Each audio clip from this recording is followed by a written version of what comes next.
नमस्कार, मैं डॉक्टर विनय श्रीवास्तव इस समय कनाडा की राजधानी ओटावा में हूँ, जो कि ओंटारियो प्रोविंस में है। ओटावा कनाडा की पॉलिटिकल कैपिटल है और ओंटारियो की भी कैपिटल है।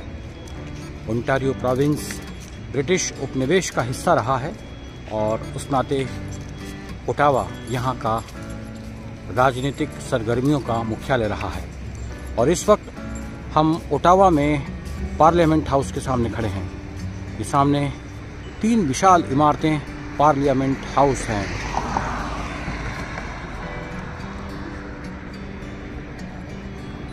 आप इन पार्लियामेंट बिल्डिंग्स में ब्रिटिश उपनिवेश की स्थापत्य कला का प्रभाव स्पष्ट रूप से देख सकते हैं।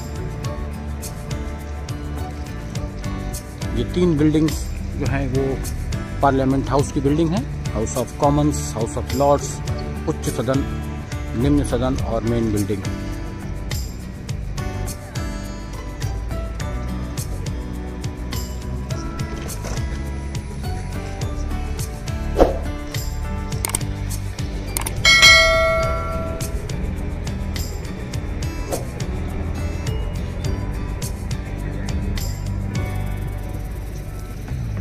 कनाडा की राजधानी बनने के बाद ओटावा में राजनीतिक सरगर्मियां इन्हीं 3 विशाल भवनों में संचालित होती हैं। कनाडा की पार्लियामेंट, जहां पर प्राइम मिनिस्टर अपने कैबिनेट के साथ में देश की राजनीतिक नीतियों को तय करते हैं। ब्रिटिश औपनिवेशिक काल का हिस्सा होने के कारण कनाडा पर भी ब्रिटेन की राजशाही का पर्याप्त प्रभाव पड़ा और यहाँ की जो प्रजातांत्रिक व्यवस्था है वो भी ब्रिटेन की प्रजातांत्रिक व्यवस्था की तरह ही है।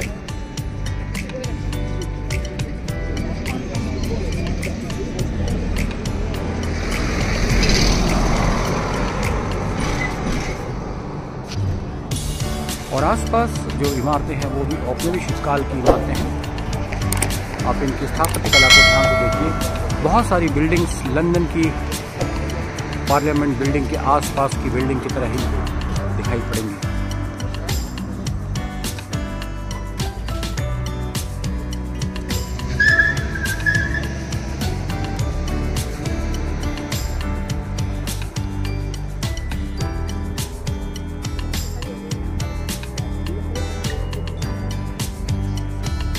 और ये इंफॉर्मेशन सेंटर है।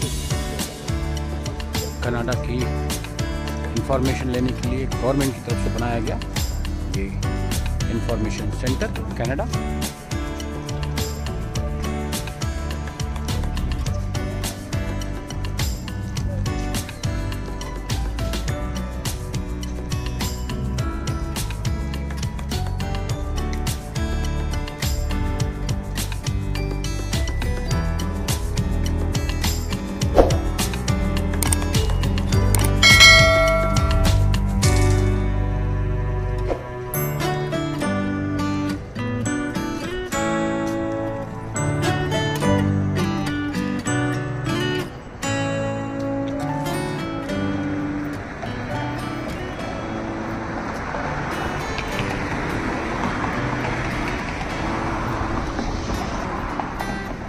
इस वक्त हम पार्लियामेंट बिल्डिंग के प्रेमिसेस के अंदर आ गए हैं और ये प्रेमिसेस पर्यटकों के लिए सुबह 10 बजे तक खुला रहता है।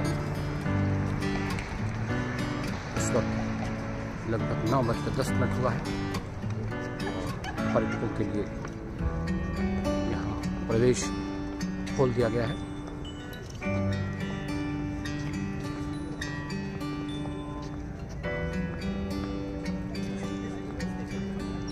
ये रिस्ट्रिक्टेड एरिया है, प्रतिबंधित क्षेत्र है। सामान्य दिनों में यहाँ पर बिना अनुमति के कोई नहीं आ सकता, लेकिन पर्यटकों के लिए विशेष सुविधाएं यहाँ दी गई हैं। दूसरे देशों से आने वाले लोगों के लिए पूर्व अपॉइंटमेंट के आधार पर यहाँ पर सुबह 10 बजे तक व्यवस्था है। वहाँ देख सकते हैं एंट्रेंस सुलभ है।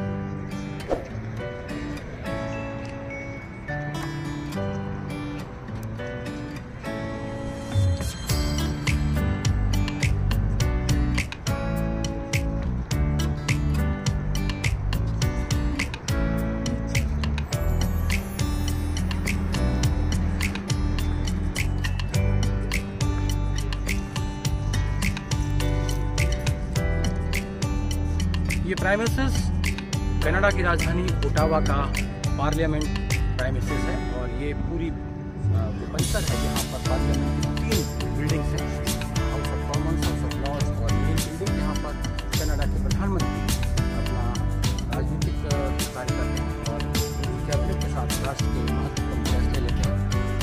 कनाडा का राजनीतिक इतिहास ब्रिटेन के राजनीतिक इतिहास के समानांतर चला है।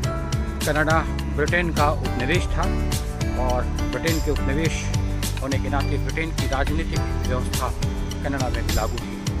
1841 में कनाडा के अपर और लोअर पार्ट ईस्टर्न और वेस्टर्न का यूनिफिकेशन हुआ और उसके बाद क्वीन विक्टोरिया ने यहाँ की कैपिटल के लिए 4 बड़ी जगहों का चयन किया, मॉन्ट्रियल, क्यूबेक, ओटावा और टोरंटो।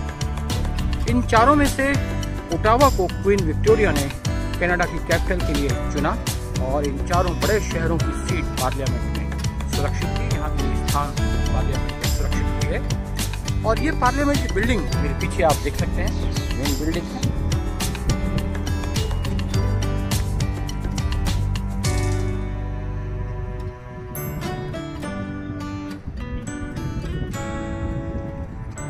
(1841 से 1857 के बीच में कनाडा की कैपिटल बनने के बाद ओटावा में राजनीतिक विभिन्न महकमों की स्थापना हुई और इन बिल्डिंग्स के अंतर्गत कनाडा की पार्लियामेंट का एस्टैब्लिशमेंट स्थापित हुआ और कनाडा एक संसद के रूप में ब्रिटेन के उपनिवेश के बाद यहाँ पर स्वतंत्र यूनियन कनाडा की कार्यरत हुई और कनाडा की राजधानी ओटावा बन करके उभर करके सामने आई, जो कि क्वीन विक्टोरिया की पसंद थी।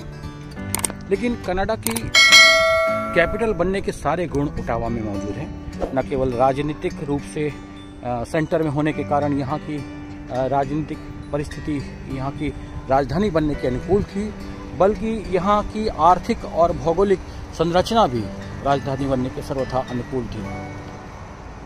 यहाँ पर माइंस हैं, मेटल्स और खनिज पदार्थों की माइंस हैं, जिसकी वजह से ओटावा ओंटारियो प्रांत का सर्वाधिक समृद्धशाली शहर बना और इसी समृद्धशाली शहर होने के नाते उसे राजधानी बनने का अवसर प्राप्त हुआ। इन बिल्डिंग्स पर ब्रिटिश उपनिवेश का स्पष्ट प्रभाव दिखाई पड़ता है। ये ब्रिटेन के टावर की तरह ये बिल्डिंग दिखाई पड़ती है। बिग बैन जिस बिल्डिंग में लगी हुई है उसी बिल्डिंग की तर्ज पर इसे बनाया गया है और ब्रिटिश कॉलोनियल आर्किटेक्चर का प्रभाव ओंटारियो की इन समूची बिल्डिंग्स पर दिखाई पड़ता है। जैसे कि क्यूबेक में फ्रेंच आर्किटेक्चर का प्रभाव हर जगह दिखाई पड़ता है, उसी तरह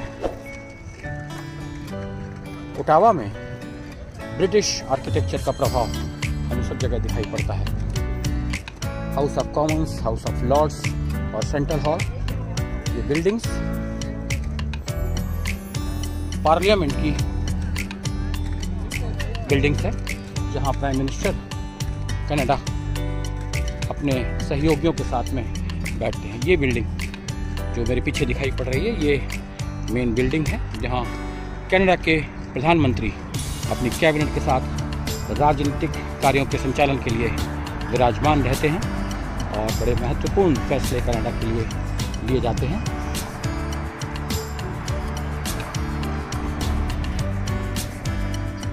कनाडा की राजनीतिक व्यवस्था में यहाँ के नागरिकों का हित सर्वोपरि रहता है, जो कि किसी भी देश की सरकार का एक बेसिक एम रहता है, प्राथमिक उद्देश्य रहता है।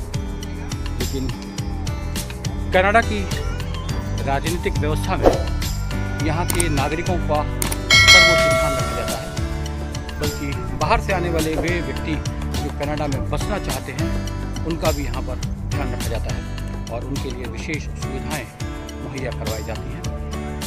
यहाँ की कर व्यवस्था बहुत लचीली है और उसमें समय समय पर बहुत परिवर्तन होते रहे हैं। वर्तमान में कनाडा में 14% से लगा करके 30% तक टैक्स लिया जाता है हर वस्तु पर, जो कि कनाडा गवर्नमेंट बच्चों पर और यहाँ के डेवलपमेंट कार्यों पर करती है।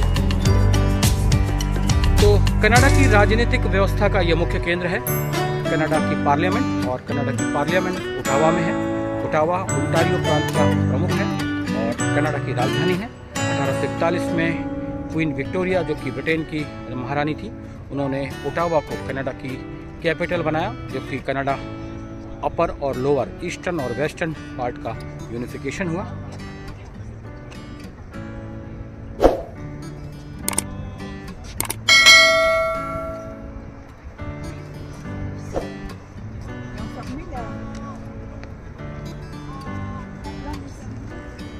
मैं डॉक्टर विनय श्रीवास्तव अपने साथ डॉक्टर आशीष श्रीवास्तव के साथ आपको कनाडा की इस पार्लियामेंट की एक विहंगम दृश्य दिखा रहा हूं और उम्मीद करता हूं कि मेरे हिस्टोरिकल वर्ल्ड टूरिज्म पर ये चैनल पर आप ज़रूर इसे सब्सक्राइब करेंगे, लाइक करेंगे और शेयर करेंगे।